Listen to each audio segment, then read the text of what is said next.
Welcome to The Prize Inside. The Prize Inside.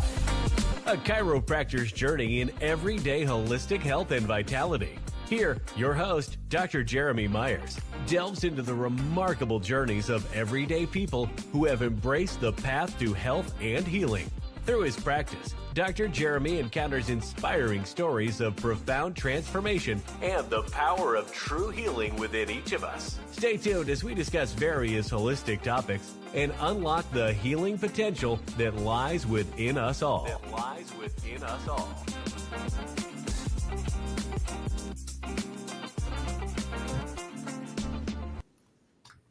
All right. Hello, guys. Just hiding my face there. All right. Cool. So, welcome everybody to our second episode of what we are calling Whole Health Weekly. And so tonight we're going to go through, and I'm going to apologize up front. My daughter and wife are at an event, like a sporting event. And so we might have some dog things. So I'm going to try to really quick, because my dogs go crazy when they pull into the driveway. So if that happens, we will stop and mute it just for a second, and then hopefully we'll get right back to it. So what I wanted to talk to you tonight about is like latest trends that I'm seeing in the space of health. And so what we want to do is look at it in a chiropractic perspective. So tonight I did some pretty good research. I'm getting better at it as we go. It takes a little bit to get there. Last week we talked about what they call a cortisol. It's a cortisol like drink that it was like orange juice, coconut, and a few other things. That was really trendy. They found that, is it adrenal? It was adrenal cleanse, basically. So we kind of went through, there's a lot of ways the adrenals are affected, like by de-stressing them could be better than actually detoxing them. And the other one that I always think about is get your adrenals healthy. So take some supplementation that way, those kind of things. So those are some topics that we had last time. But in tonight's show, I want to always start with one of the 33 chiropractic principles from the 1900s.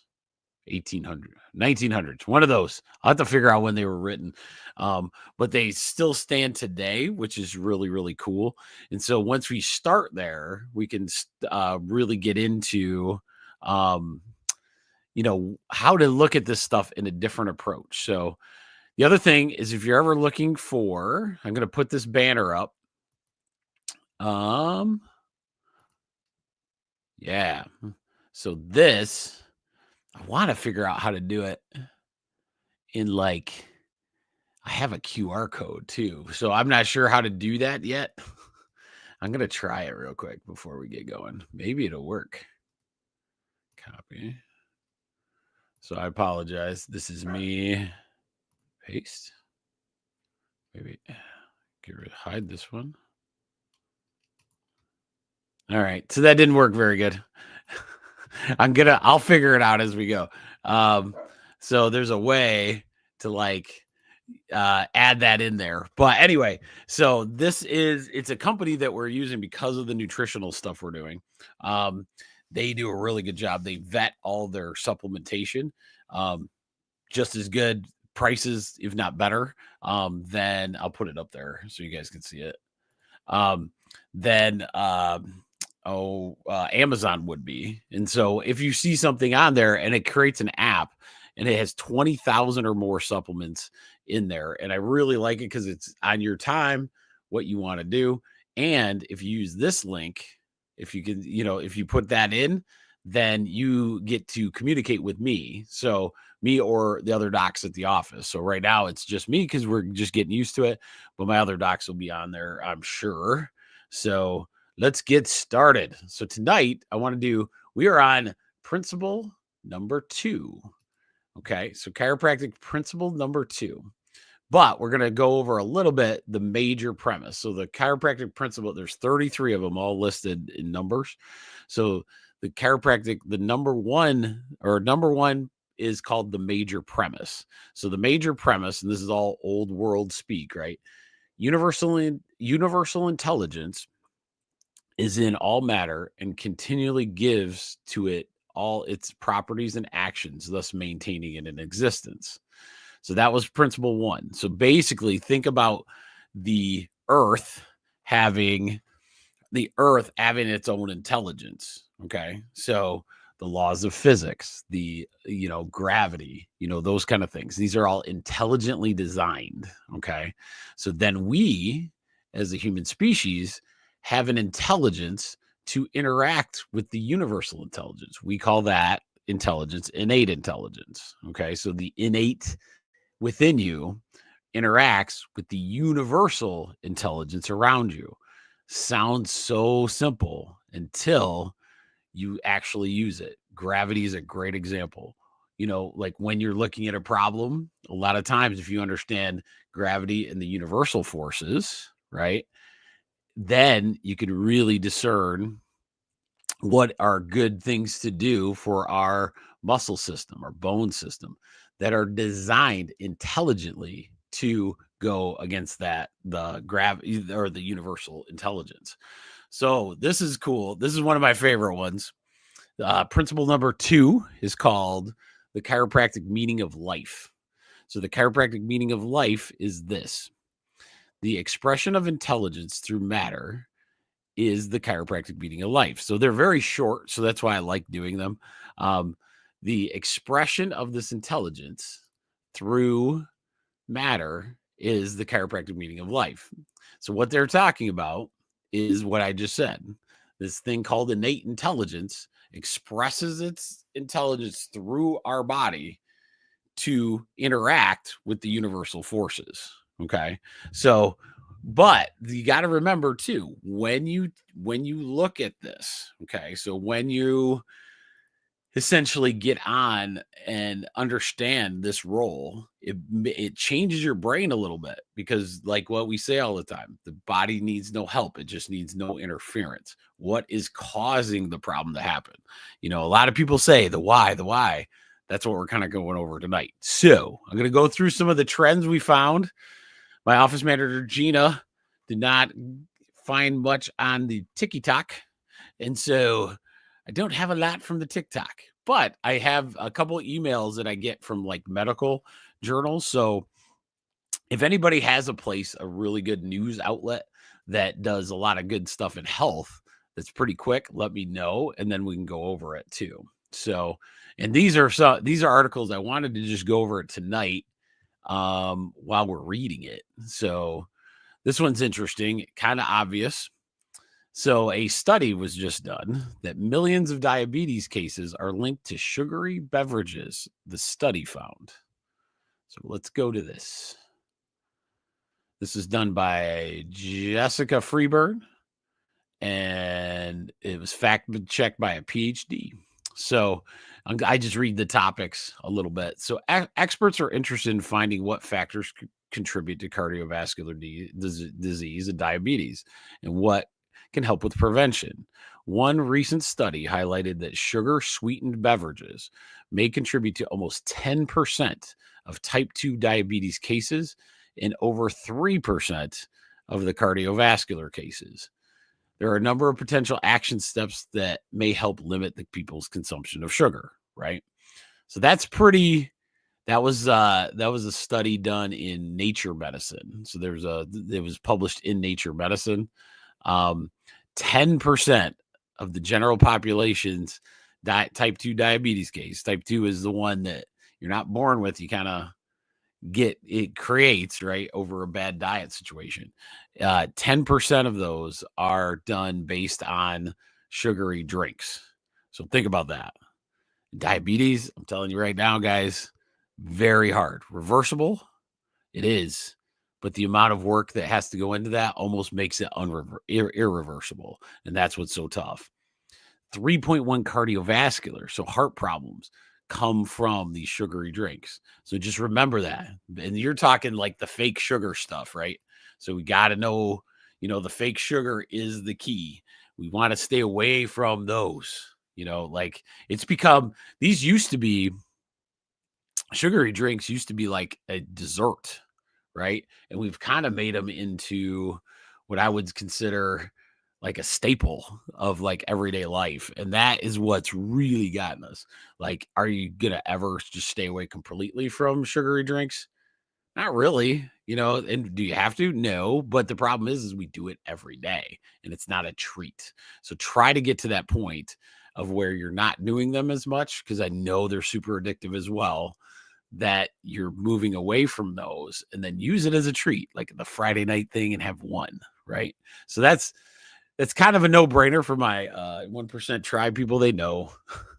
we know sugary drinks do that, but it's good to see that they're still studying it to see where that type 2 diabetes stuff comes from. All right, so let's go on to our next one. This one's interesting. I love the title, so I can't read. What causes buttock pain when sitting? And these are all articles I haven't really jumped into, right? So this one was reviewed. It was medically reviewed by Angela Bell. It's an MD, and it was written by Hannah Ames. Okay. Here's the title.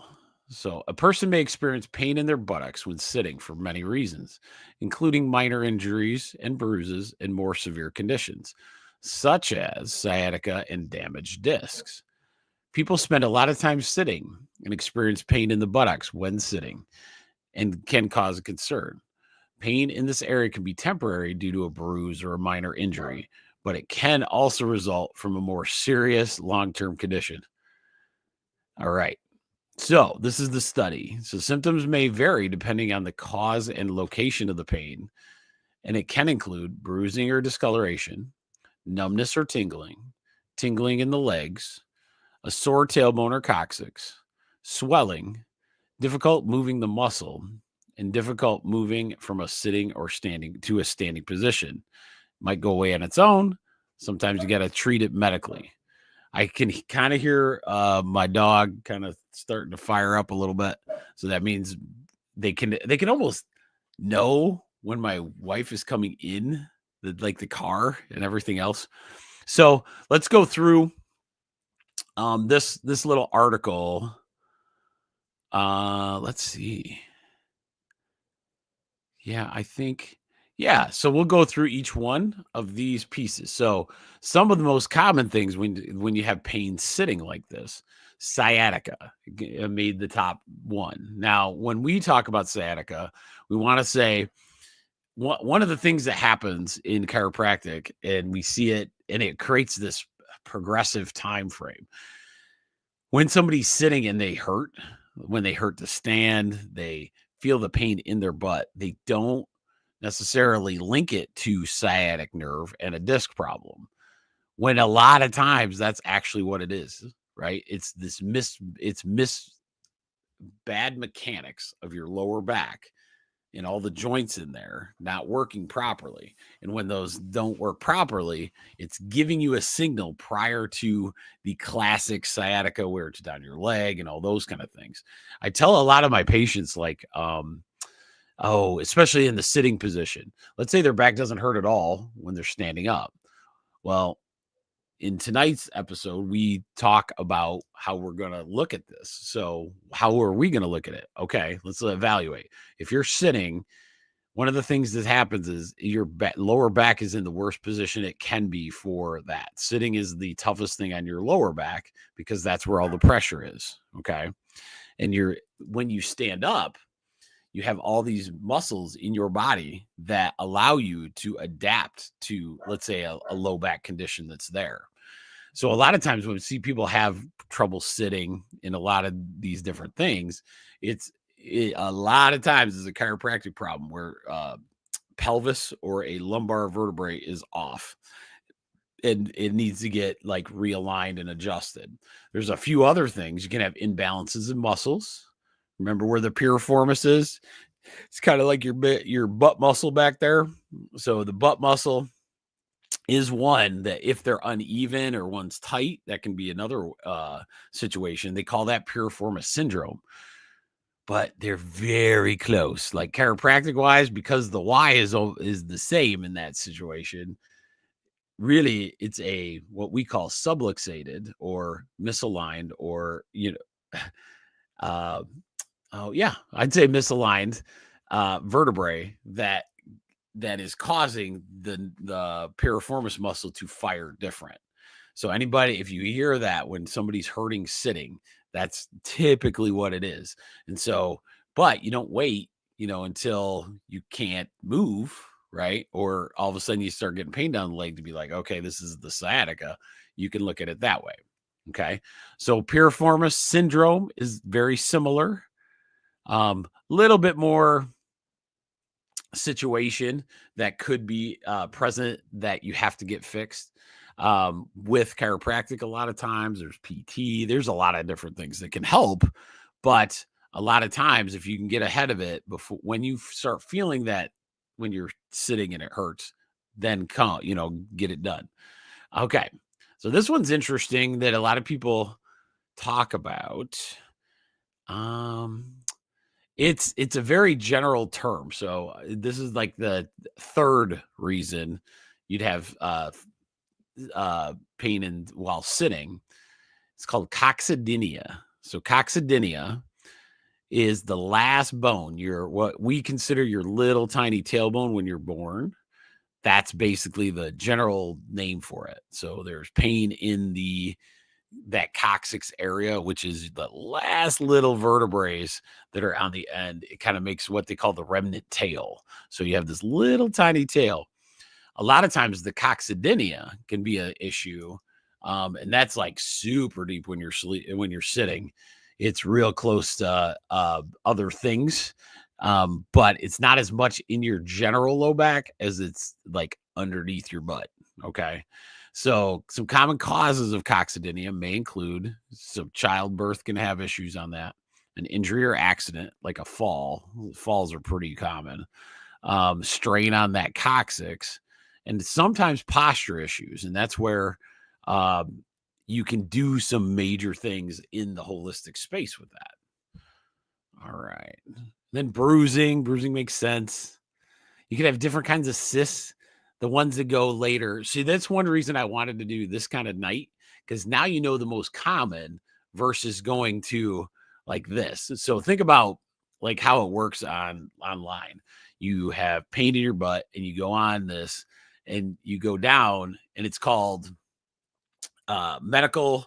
So you want to have most common goes first. It's called a differential diagnosis, but you want to have most common, most obvious first, and then it goes down. The internet does not have to follow that rule. Okay. So the internet doesn't have to follow that rule. And therefore, they can put the scariest first, and then you start panicking, and it might not be anything to worry about. Right. Or it could be. So you could get cysts down there, arthritis, bursitis, all of those different things are the next pieces of it. Okay.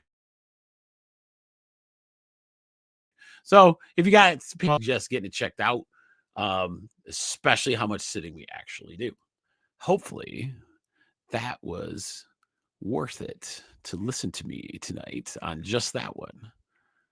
Oh, let's see.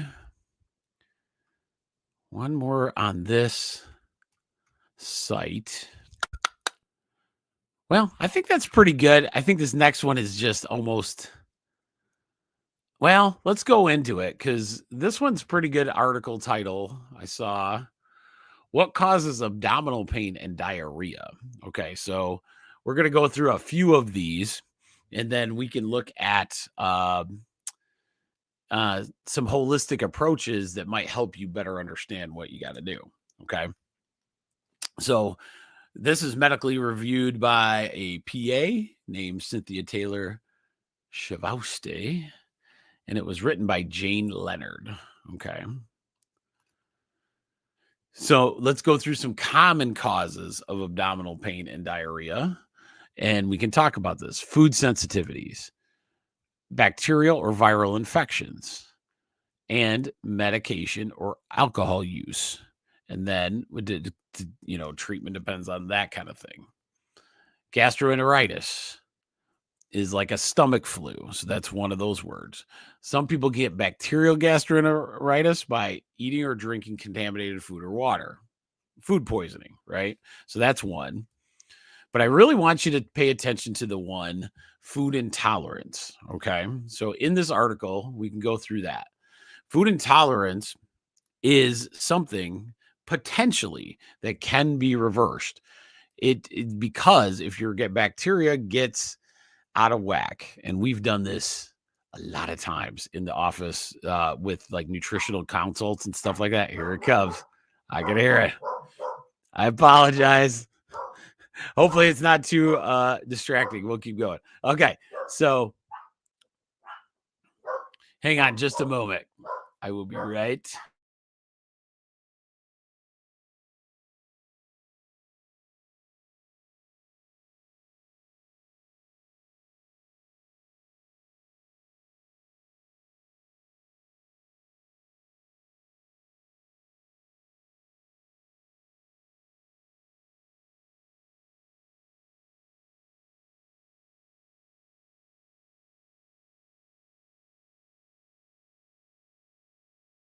Okay. Hi, Lex. I know we tried. We we're like, if we want to do this, we got to do it like right at this time. I want to do this. So usually we'll do this at like about 6:30 ish. I think that'll be a good time if I have not crazy dogs like barking all over the place. Anyway, so let's go back to that. So when you have abdominal pain and diarrhea, you want to think holistically too. So could be a food poisoning situation, could be your gut bacteria is off. Okay. So if your gut bacteria is off, maybe some of the foods that you did eat are now insensitive, or you're insensitive to them based on your gut bacteria being off and your microbiome not being correct. And when that microbiome is messed up, then we have major issues. And then those are ones that have a lot of issues going forward because medications can cover it very well. I'm sorry. You can hear her off of the thing. She'll get there. But the gut bacterium and the gut microbiome really starts to it gets messed up, and then that makes this food and insensitivity thing have an issue. Okay, so yeah, so just think about that. That's something holistically though you can actually do, and so that's really really cool. As you go, just don't think that there's only one way to do this, and it's all these medicines that knock you into next week or have major side effects possibly to them. Doesn't mean they do, but it's not the cure. We have to figure out why that pain in the stomach is there. Okay. So hopefully I did that justice. My head was way off based on the barking insanity of my home. Okay. So now let's look at my last little trend. Hello. Say hi to all the 6 people. Hi. Are you going to? Barky, barky, barky. That was awesome. I know. Louise is on, though. We'll see. Hopefully she's not sleeping. Louise, in the comment, hopefully I am not being that boring. And in the comments, in the thing, say if you're sleeping or not. It is awesome. Our crowd here tonight, we're international, folks. International. Just to let you know that. That's right. Okay. So we'll keep going. All right. So let's see. Now I want to go to, I do the trendy ones and then we'll go into like the good holistic ones that I found as well. Okay. So obviously we're going to have a ton of trends, right? So because it's January and we're going to have those. So you're going to have what? Weight loss trend. That's obvious. So you're going to have this weight loss trend type situation. Right now, it says this one's not an article. So there is hang on real quick. I'm going to I will mute you just for a second again.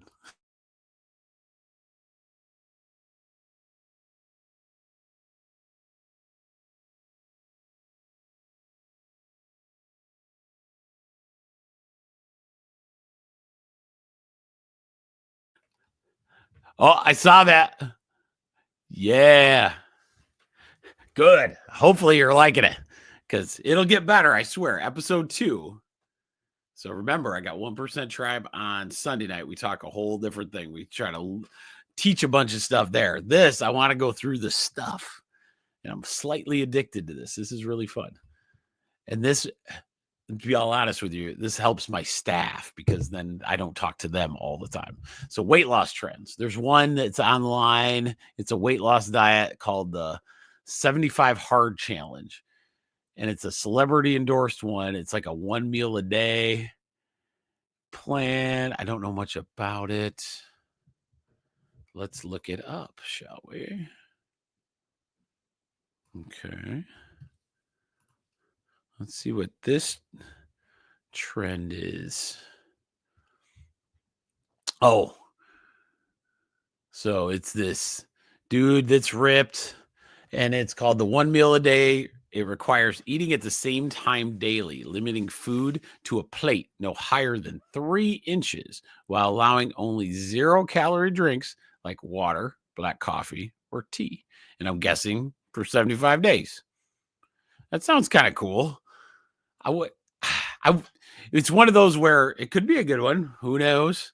I don't think you need a celebrity to tell you, but when you do when you eat one time a day, it can do a good job in kind of resetting your metabolism.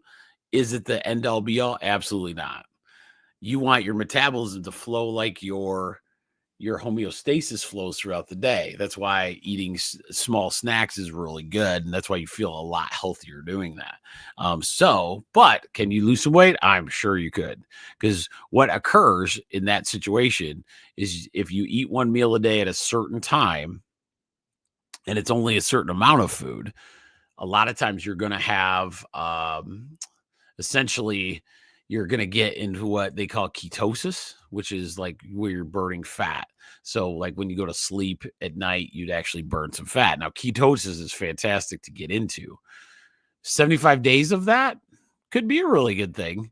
Is it the end all be all? No, don't do that because you got to, and I don't know much about the diet. I was just looking it up like in a search bar. The food you eat in that 1 meal better be pretty high quality for the calories because you can have crap calories that you eat, right? And so you count these calories, but let's say the calories are completely chemical laden. They're processed, they're that type of situation, and that can make it a, kind of a crappy situation because you're not having like high quality calories. If you're going to do something like that, it better be clean, organic, and you'll get your best result that way versus you might struggle with it if it wasn't that way. Okay. So let's see what else I got. Ooh, this is interesting. Kind of makes sense, actually. Vision health there's an alarming rise in myopia among children, and it has been highlighting raising concerns of future eye health and the need for preventative measures. Okay. So, all right.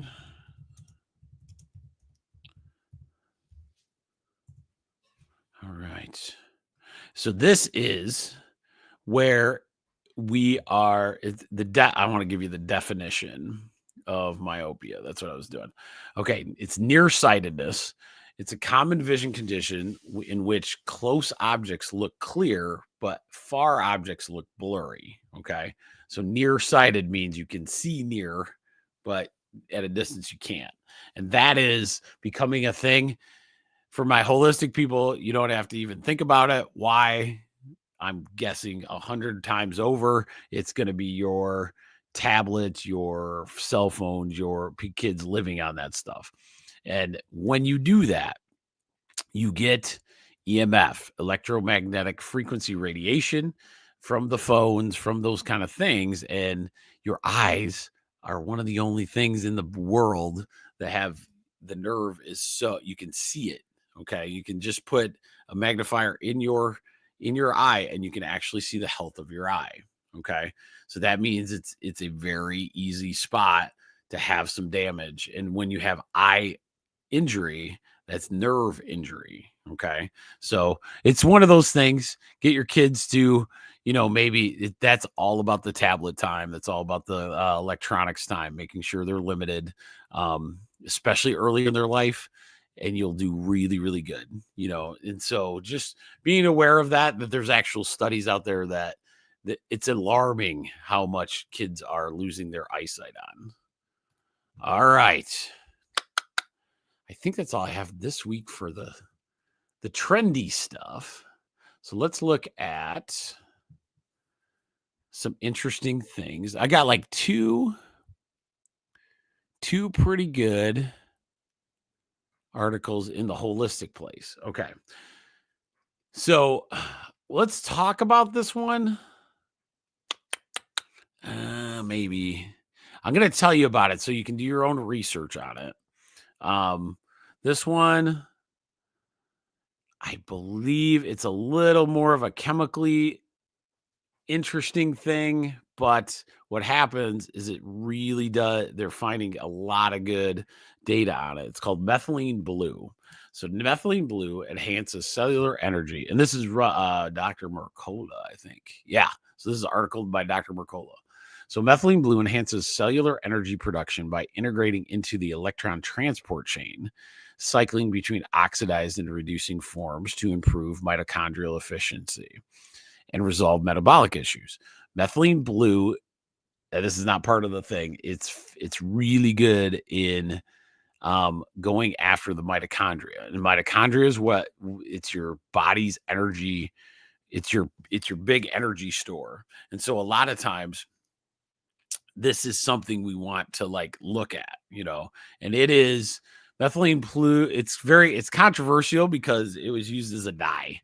Okay. So that is going to be a thing, but there's been clinical trials on it and it's really doing very well. Clinical trials show methylene's real role in treating neurological conditions, slowing progression possibly of Alzheimer's with only 15 milligrams daily. That's interesting.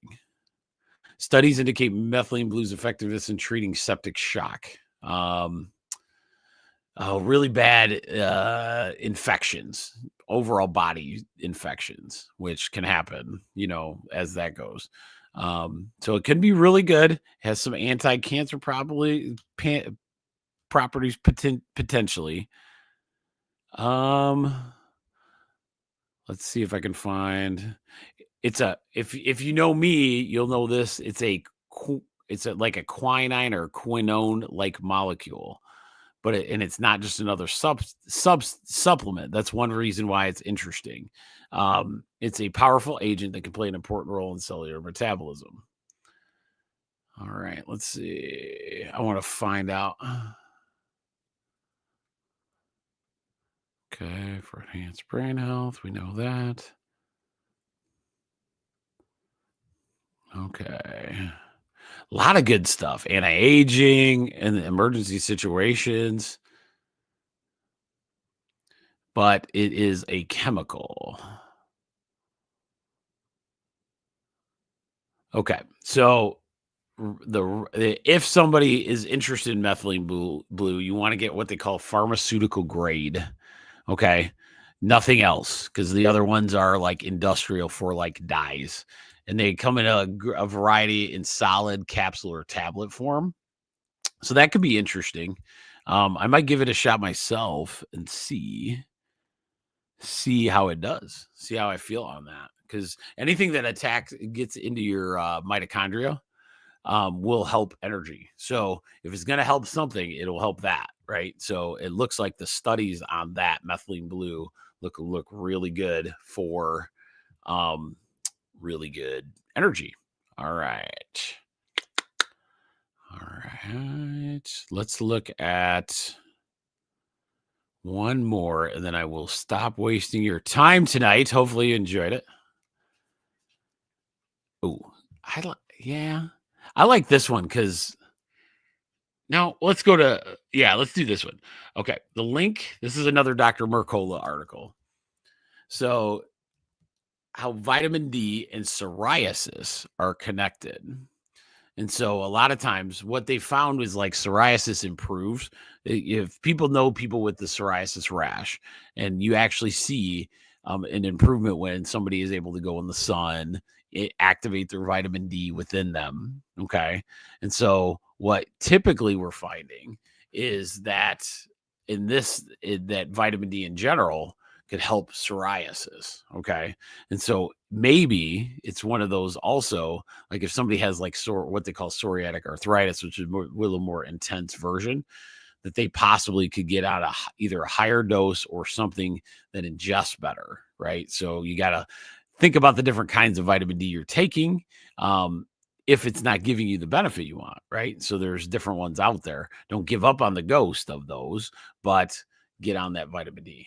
All right, that wasn't that exciting. Let me go to,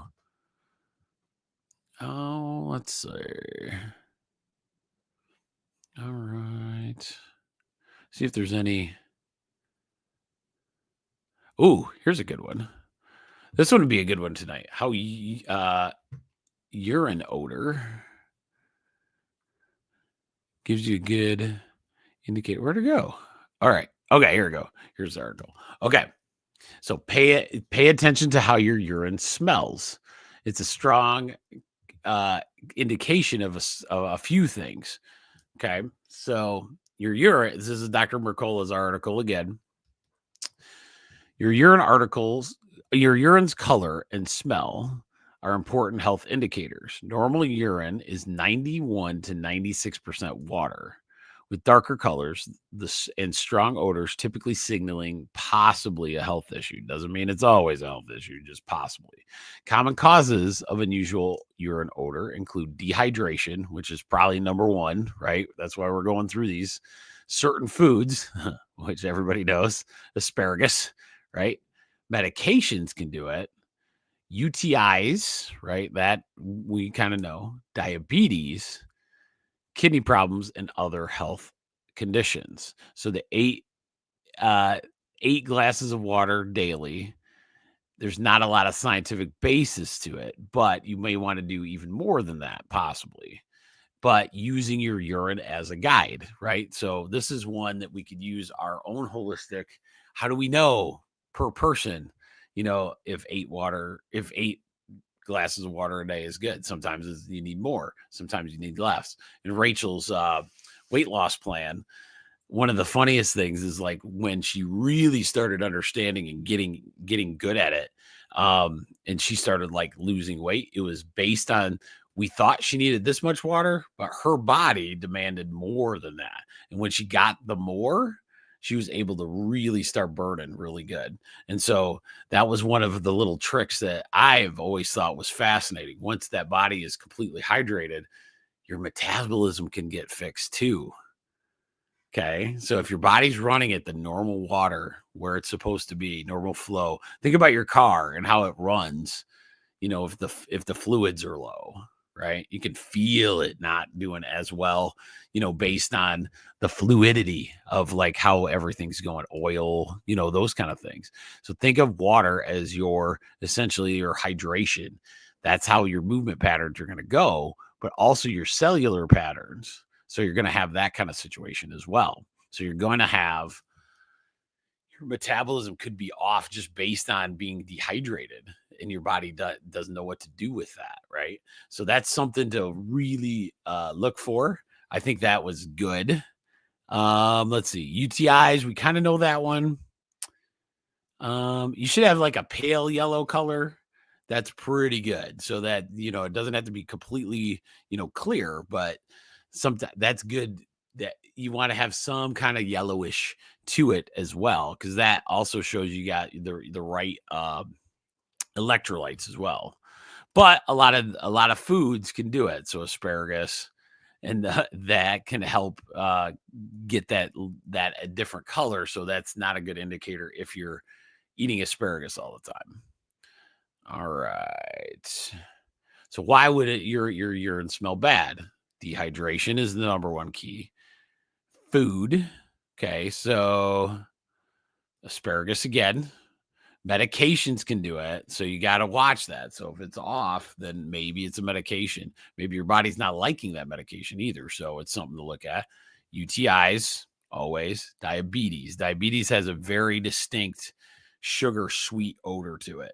So you may not be diagnosed with diabetes, but that odor is telling you maybe it's time to start reversing and almost thinking you have diabetes and starting to eat correctly so you can kind of reverse that.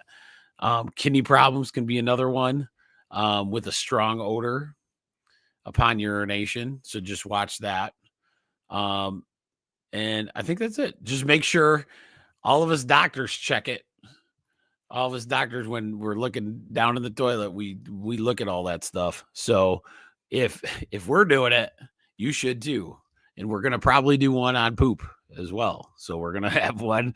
We'll have a study on that and we'll go through that because it's super good information, as you're going, but don't panic when you get online. That's what whole tonight is all about. So I think I've hit everything I want to. And hopefully you enjoyed it. Remember, at the bottom of this, in the comment section, wherever you're watching at. So it's kind of cool. We got Rumble. Oh yeah, I should put that. I want to get some more followers. Here we go. I'm going to put this in the chat because it's a really good place to watch the videos at. So I'll put that there. And I see Gina's watching, so I try. You see the little full script thing, Gina, down at the below. That was your suggestion. I think it's worked. So remember this little thing at the bottom. This is the full script that you can sign up for and communicate with me directly. So it's pretty cool. And there's like 20, I think now they're up to 25,000 supplements in there. Pick a name, go in, just like Amazon goes, but all of these are vetted. Amazon, you don't know where you're getting that from. So please, that's why I love this. Dr. Low Dog is a board member of this, and they've really done a good job in making sure. And a lot of them, you'll be surprised at some of them. You're like, oh, that's way too cheap to be good. And some of them are great because they've gone through the vetting process. So just remember that. And I think, yes, remember the Rumble channel situation. Thank you guys for showing up. I love doing this. I'm a little addicted. But more to come. Hopefully we'll see some cool trends out there. But oh yeah, that's the other thing. Put in the comments of this video if there's any trends you want me to take a look at, and then we can look at it from a holistic perspective. And then hopefully we'll get people, feeling confident when they make those health decisions when you not sure which way to go or what that next thing is. So I appreciate you guys and have a great night.